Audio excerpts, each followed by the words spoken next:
Hey, what's up? It's Jim, and today I'm presenting to you my worst films of 2011.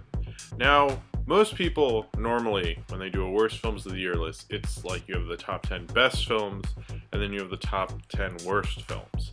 And for me, a film I consider one of the worst films of the year, it has to be really bad. Also, the fact that I see pretty much what I want to see, and I have to pay for the most part. I don't see everything. So I think if I saw literally everything, it would be easy to do a top 10. But I didn't hate 10 movies. But I did hate 4 of them. The top 4 worst films of 2011, according to myself, are number 4, Pirates of the Caribbean on Stranger Tides. Really, my favorite scene is between Johnny Depp and Richard Griffiths when he's playing King George in the beginning, and they're both very cartoony, and that scene works.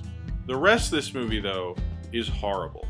It's very badly written, mostly with like punny lines that you expect from some of the worst James Bond movies. And this film is just over the top but stupid and bland, and I would call this film lifeless. I don't think it's as bad as Sanctum, but it's definitely, if I made a worst movies of the year list, this will definitely be on there. It feels very much like a sequel, and in the worst way. You aren't even interested in making this film any good, or like building these characters. I try to look at a film and I look at all the various aspects to it and try to think like, well, there's some good things about it and has elements.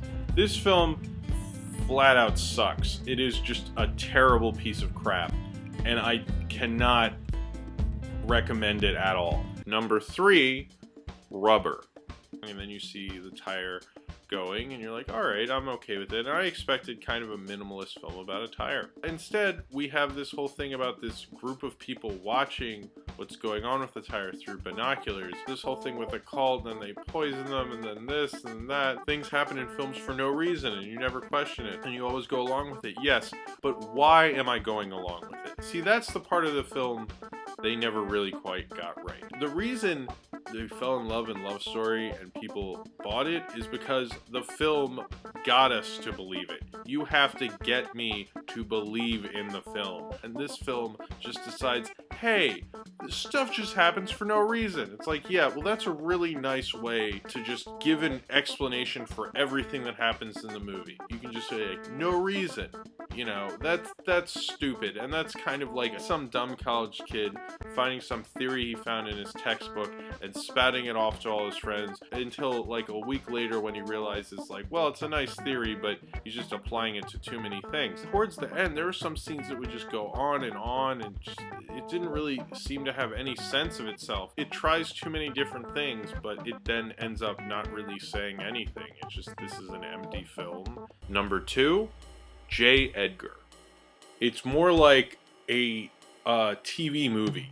A badly plotted TV movie that knew they had to get in all the important parts of his life.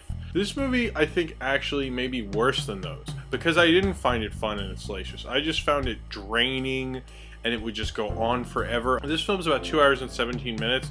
Honestly, it felt like 3.5, and it felt like an incredibly long, arduous 3.5. It just kept going and going, and then it had the worst structure ever, which was J. Edgar Hoover, when he's older, is telling someone what happened in the past, which they have absolutely no fun with having him as the storyteller. The color correction in this movie is so ugly. Like, what is the point of having just this horribly ugly color correction? If they would kind of talk about J. Edgar Hoover's racism, but they wouldn't really get into it, because this movie never really got into anything. He wears a dress at one point for a little bit. There's just one kiss. It's like, oh, we're not sure if we're playing this if he's gay or not. This movie can't decide how they want to go about doing J. Edgar Hoover, and it doesn't make up its mind, and that's the problem. You need to pick a perspective. You need to pick a viewpoint when you're doing a film.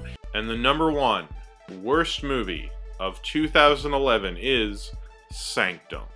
None of the characters are characters. They're characters like they're characters in Jaws 3. Johann Gottfried, I don't think he really cared. Like, I've never seen an actor care so little. It seemed like when he'd be screaming, like when someone died, it wasn't very convincing. It was just him going like, no, why did I, oh. Johann Gottfried's performance was like the least amount of giving a fuck I've seen from an actor in a major motion picture in quite a while. I mean, just like, there's a part where he's supposed to be crying, and right when it cuts to him, he's smiling a little bit. I just don't think he cared. And I certainly liked his performance the most because it was the funniest. Only about 10 people were in the theater, and it was a huge theater. I was like, wow. Sanctum has to be probably the blandest film I've seen in a long time. This movie is really bad. So those were the 4 worst movies of the year. I only could really pick 4. Unknown almost got on there, but I didn't really remember Unknown well enough. So if you have seen any of these worst films that I picked on my top worst films of the year list, then comment below. Or if you would like to list some of the films you thought were the worst films of 2011, list them below in the comments. And subscribe if you would like to.